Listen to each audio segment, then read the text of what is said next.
Existe um levantamento da Confederação Nacional do Comércio que revela um número brutal: mais de 78% das famílias brasileiras estão endividadas. E não estamos falando de pessoas irresponsáveis, de gente que não sabe fazer conta ou que vive jogando dinheiro fora. Estamos falando de trabalhadores que ganham entre 3 e 8 mil reais por mês, que pagam suas contas, que tentam fazer o certo, que colocam o despertador para tocar às 6 da manhã todo santo dia, e que mesmo assim afundam mês após mês. Isso não é acidente. Isso é engenharia. O sistema financeiro brasileiro foi desenhado com precisão cirúrgica para criar armadilhas invisíveis que drenam o seu dinheiro antes mesmo de você perceber que ele saiu da sua conta. E a parte mais perversa de toda essa mecânica é que essas armadilhas são embrulhadas em papel bonito e vendidas para você como facilidades, oportunidades e benefícios. Neste vídeo, eu vou abrir a caixa preta e te mostrar as 10 armadilhas mais destrutivas que estão operando contra o seu patrimônio agora mesmo, com números reais, cálculos que você pode verificar no seu celular e o passo a passo exato para desativar cada uma delas. Se você acredita que o brasileiro merece saber a verdade sobre o que estão fazendo com o dinheiro dele, deixa o like agora, porque isso ajuda esse vídeo a chegar em mais gente que precisa dessa informação. Se inscreve no canal para continuar recebendo as armas que o sistema nunca quis que você tivesse. E comenta aqui embaixo: eu vou sair do campo minado. Quero ver quantos de vocês estão prontos para virar esse jogo. Vamos aos fatos. A primeira armadilha é tão normalizada que você provavelmente caiu nela essa semana. Talvez hoje. Estou falando do parcelamento em 10 ou 12 vezes sem juros. No Brasil, parcelar virou reflexo. Você chega no caixa, o vendedor pergunta em quantas vezes, e o seu cérebro já responde automaticamente: bota em 12. Parece inofensivo. Parece até inteligente. Por que se não tem juros? Por que pagar à vista, certo? Errado. O parcelamento não foi criado para te ajudar. Ele foi projetado para anestesiar a dor do gasto. Quando você paga R$ 1.200 à vista, o cérebro registra a perda com clareza. Dói. Mas quando você parcela em 12 vezes de R$ 100, o cérebro trata cada parcela como um gasto irrelevante. A dor desaparece. E sem dor, não existe freio. Na medicina, existe um conceito chamado dor referida. É quando o sintoma aparece num lugar, mas a causa está em outro completamente diferente. Você sente dor no ombro, mas o problema é no fígado. O parcelamento é a dor referida das suas finanças. Você sente que está apertado esse mês, mas o problema não é esse mês. O problema foi a decisão de 3 meses atrás que comprometeu o seu fluxo de caixa antes que você pudesse perceber. Vamos fazer a conta. Imagine uma pessoa que ganha R$ 4.000 por mês. Ela parcelou um celular em 12 vezes de 250, uma geladeira em 10 vezes de 180 e tem 2 compras menores em 6 vezes que somam 150 por mês. Antes de comprar comida, pagar aluguel, antes de viver, R$ 580 do salário já estão comprometidos com parcelas de coisas que já estão dentro de casa. Quase 15% da renda evaporou antes do mês começar. Aí o carro quebra. Reparo de R$ 1.200. Não tem reserva. O cartão de crédito absorve. Vem a fatura. Ela não consegue pagar o total. Paga o mínimo. E aí a segunda armadilha se fecha por cima da primeira. O juro do crédito rotativo do cartão no Brasil ultrapassa 430% ao ano. Lê esse número de novo. 430%. Uma dívida de R$ 3.000 no rotativo, pagando apenas o mínimo, se transforma em mais de R$ 15.000 em 12 meses.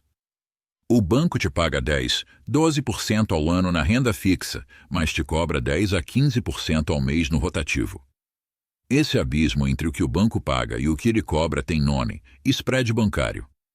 E o brasileiro é um dos que mais sofre com ele no mundo.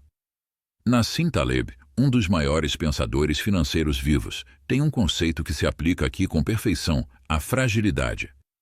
Um sistema frágil é aquele que funciona bem no cenário normal, mas colapsa diante do menor imprevisto.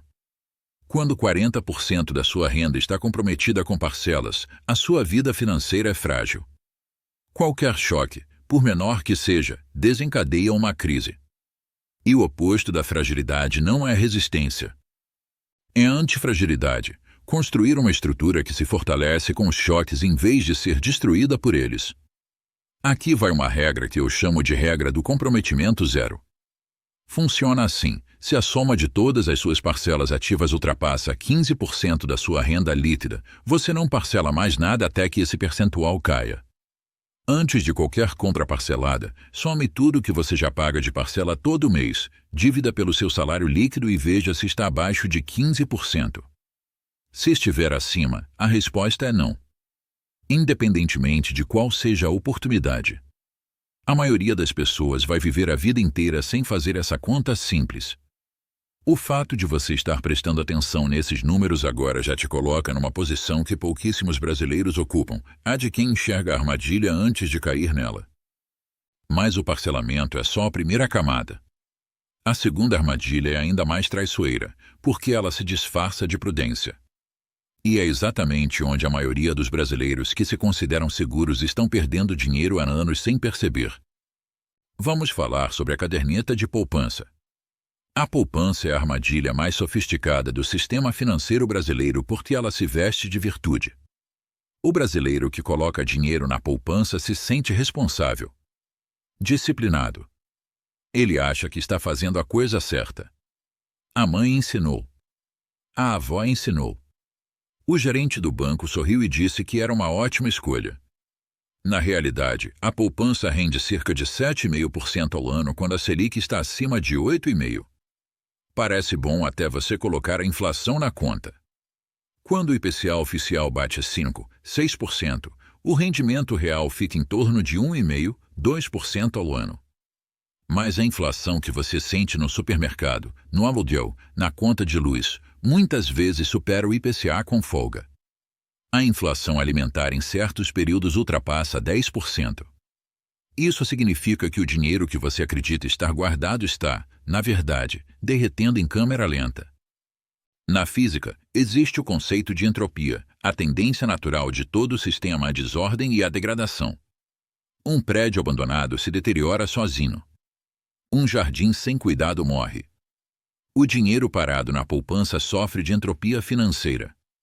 A inflação é a força invisível que corrói o valor a cada segundo que passa. Dinheiro não guardado se conserva. Dinheiro parado se degrada. Puxa a calculadora.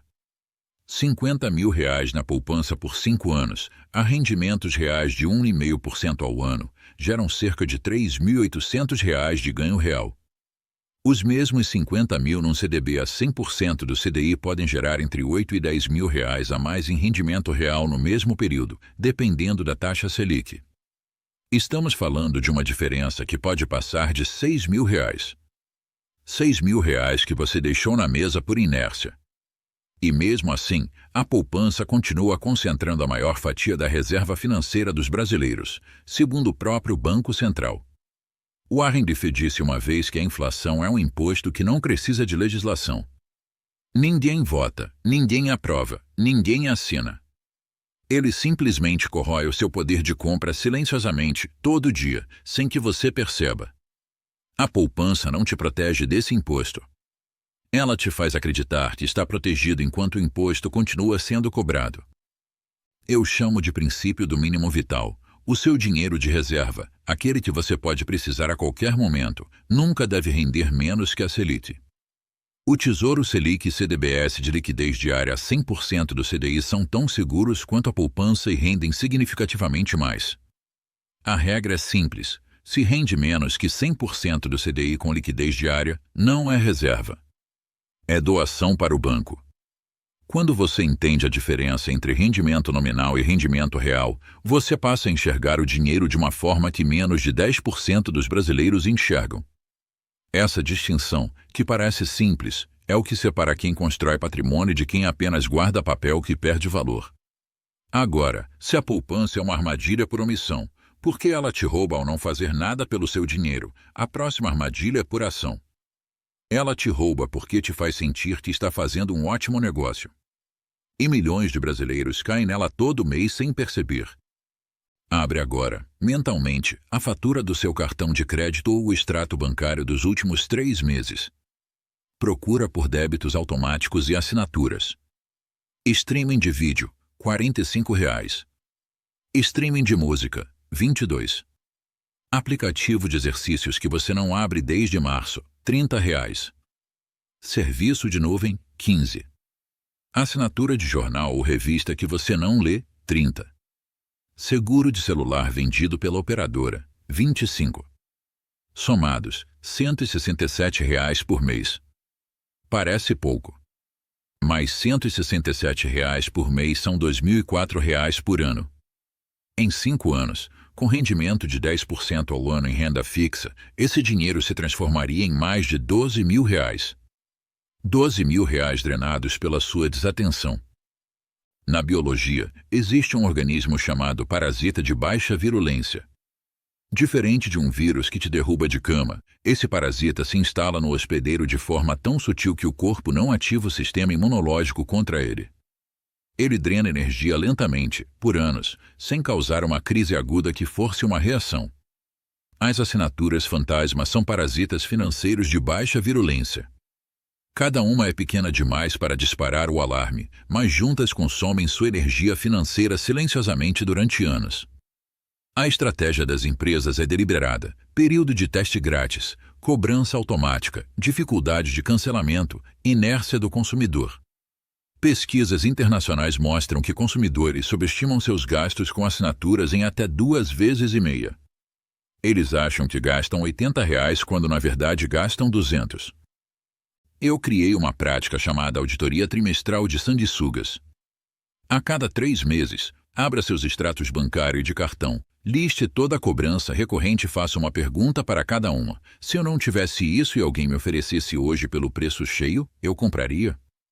Se a resposta for não, cancele imediatamente. Coloque um lembrete no celular que repete a cada 90 dias. 3 minutos de revisão podem poupar milhares de reais por ano. A maioria das pessoas nunca, em toda a vida, fez uma auditoria completa das suas cobranças recorrentes. Quem faz descobre dinheiro escondido debaixo da própria desatenção. O simples ato de olhar já te diferencia radicalmente. Se esse conteúdo está abrindo seus olhos para coisas que você nunca tinha percebido, faz um favor para alguém que você ama. Compartilha esse vídeo. Manda no grupo da família, manda para aquele amigo que vive reclamando que o dinheiro não sobra. Às vezes, um vídeo muda uma vida.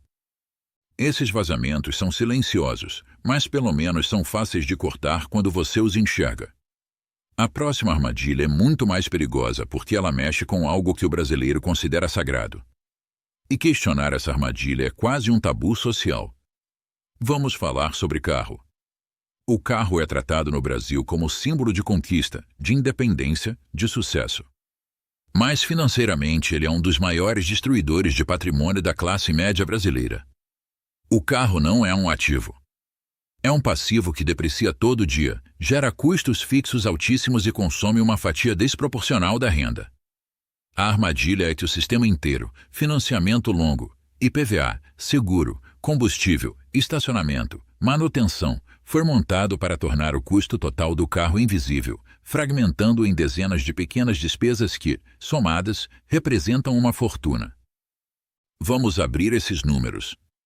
Um carro popular financiado por R$ 70 mil com juros de 1,5% ao mês em 60 parcelas pode custar ao final mais de R$ 100 mil. R$ 30 mil pagos exclusivamente em juros para o banco. Agora soma o custo mensal de manter esse carro, combustível, IPVA, seguro, manutenção, estacionamento, lavagem. Estamos falando de R$ 1.500 a R$ 2.500 por mês, dependendo da cidade. E o carro ainda perde de 15% a 20% do valor nos primeiros anos. Um veículo de 80 mil pode valer 55 mil em 3 anos. Na astrofísica, um buraco negro é um objeto com gravidade tão intensa que nada escapa, nem a luz. Ele absorve tudo ao redor e nada retorna. O carro financiado é um buraco negro patrimonial. Absorve renda, absorve tempo, absorve oportunidades de investimento e nada retorna. A depreciação garante que o valor só vai numa direção, para baixo. E quanto mais caro o carro, mais forte a gravidade que ele exerce sobre todo o resto da sua vida financeira. Pense no seu colega de trabalho que financiou um SUV de R$120 mil em 72 vezes. A parcela é de R$ 2.400 por mês. Seguro, 400. IPVA parcelado, 200. Combustível, 600. Manutenção média, 200. Estacionamento no trabalho, 300. Total, R$ 4.100 por mês para se locomover. Se ele ganha 8 mil líquidos, mais da metade da renda vai para um objeto que perde valor todo dia. Em 6 anos, ele terá pago quase R$300 mil por um carro que valerá 50 mil.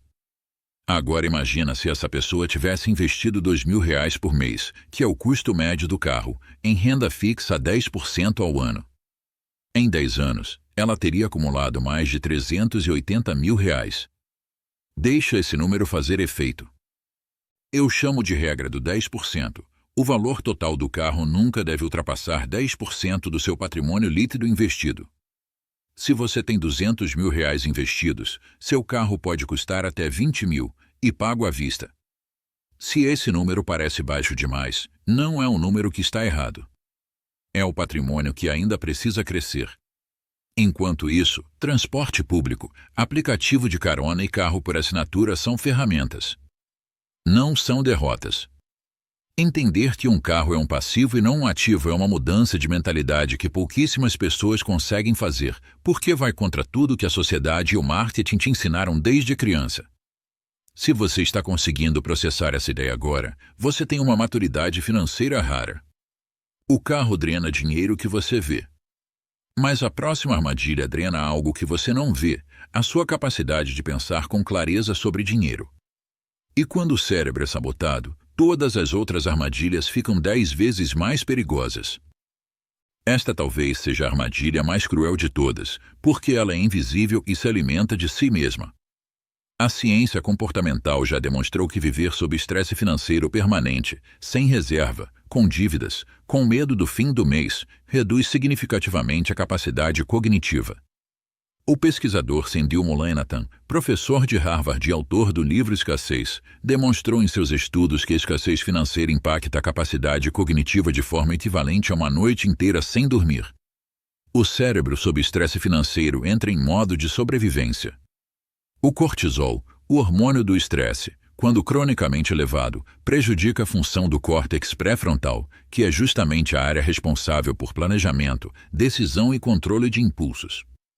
Ou seja, quando você mais precisa tomar boas decisões sobre dinheiro, o seu cérebro está biologicamente incapacitado de fazê-lo. Mullainathan chama isso de Benduides Tax, o imposto da largura de banda mental. Quando a sua mente está consumida por preocupações financeiras, sobra menos capacidade cerebral para todo o resto: trabalho, criatividade, relacionamentos, saúde. A pobreza não é só falta de dinheiro. É falta de espaço mental para sair da pobreza. Você já foi ao supermercado com fome? Comprou mais do que precisava, pegou coisas que não estavam na lista, gastou mais do que deveria. Agora multiplique essa sensação por toda a sua vida financeira. Quem vive sem reserva está em estado permanente de fome financeira. Cada decisão é tomada sob pressão. Cada negociação é feita em desvantagem. Cada oportunidade é desperdiçada porque o cérebro está ocupado demais sobrevivendo para conseguir planejar. Na teoria dos jogos, existe um conceito chamado BATNA, que é a melhor alternativa ao acordo negociado.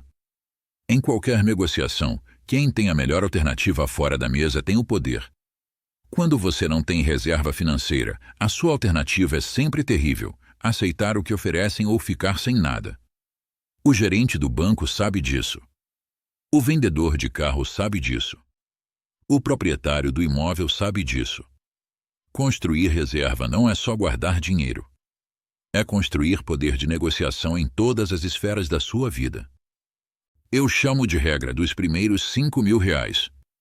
Antes de qualquer investimento sofisticado, antes de qualquer plano ambicioso, antes de qualquer estratégia complexa, a sua única missão é acumular R$5 mil de reserva em conta separada.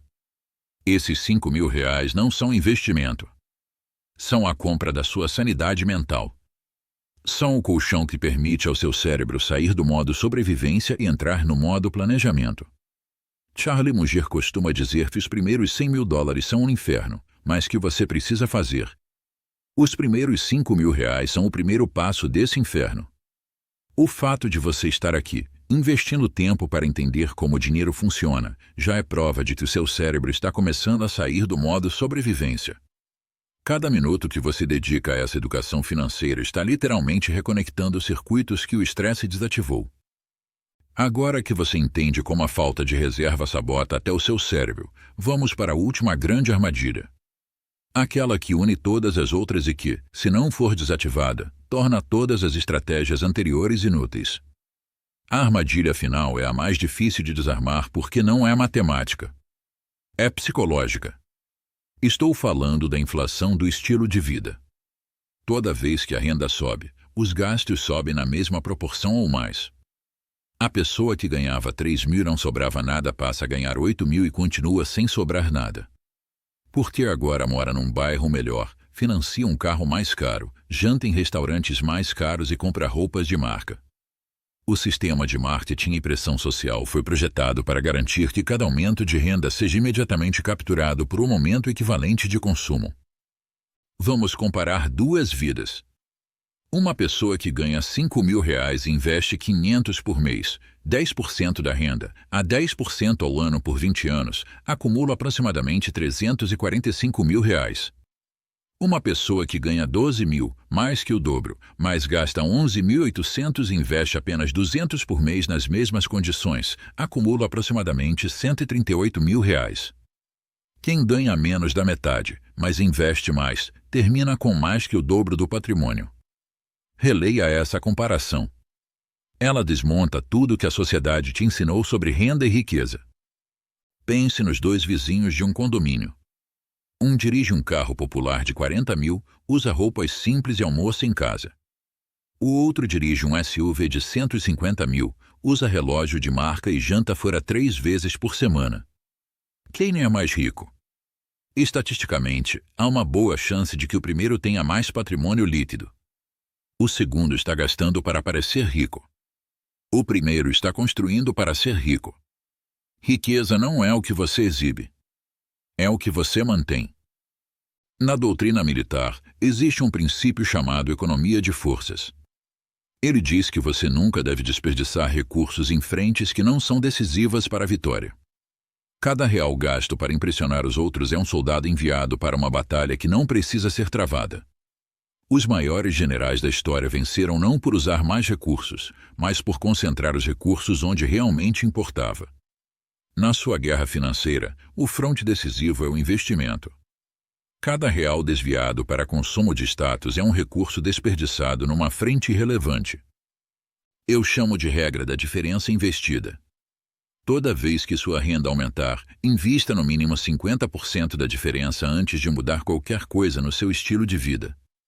Se você ganhava 5.000 e passa a ganhar 7.000, invista pelo menos 1.000 dos 2.000 de aumento antes de sequer pensar em mudar de casa, carro ou hábitos. Isso garante que cada salto de renda se transforme em salto patrimonial, e não em salto de despesa. A maioria das pessoas vai viver a vida inteira correndo numa esteira financeira, ganhando mais e gastando mais, sem nunca sair do lugar. Quem entende o conceito de inflação do estilo de vida e o controla ativamente está jogando um jogo completamente diferente. Um jogo que termina em liberdade. O campo minado está mapeado. Nós desmontamos, peça por peça, as armadilhas que o sistema planta no caminho de todo brasileiro que tenta construir alguma coisa. Vimos como o parcelamento anestesia a dor e abre a porta para o rotativo que devora. Entendemos como a poupança engana com uma falsa sensação de segurança enquanto a inflação corrói por baixo. Descobrimos como as assinaturas parasitam silenciosamente o seu orçamento mês após mês. Calculamos como o carro, esse símbolo de conquista, funciona como um buraco negro que absorve renda sem nunca devolver. Compreendemos como a escassez sabota o cérebro e rouba a capacidade de tomar as decisões que poderiam salvar a sua vida financeira. E revelamos como a inflação do estilo de vida garante que cada avanço de renda seja capturado antes de virar patrimônio. Mas perceba uma coisa. Nenhuma dessas armadilhas é invencível. Cada uma delas tem um mecanismo simples de desativação. O difícil nunca foi a técnica. O difícil foi enxergar. E agora você enxerga. No fundo, nada disso é sobre dinheiro. Dinheiro é ferramenta. O que está em jogo é algo muito maior. É a sua liberdade.